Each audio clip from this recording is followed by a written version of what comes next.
How many people have really died in different countries because of coronavirus, either directly or indirectly?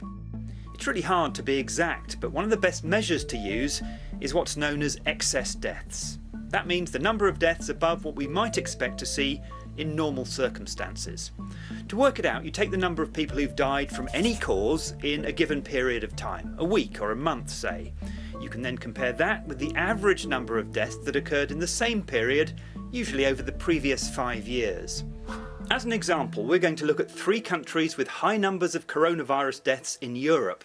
And to try to make the comparison more accurate, we're taking an 8-week period, starting from the week in which the 5th coronavirus death was recorded in each country. That means adding up the number of deaths in the same 8-week periods from 2015 to 2019 and dividing by 5 to get an average. The difference between that average and the number we have for 2020 is the excess deaths for that 8-week period during the pandemic. It's still not a perfect measure, but in the UK that number is about 50,928.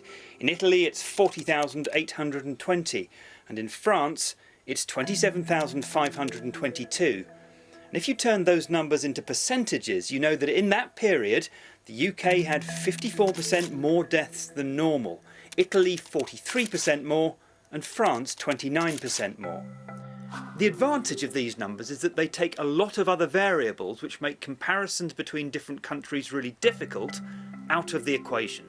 You don't have to think about whether one country has done more coronavirus tests than another, or whether one has a stricter definition than another of how to count coronavirus deaths. You just know roughly how many more people have died of any cause than you would normally expect.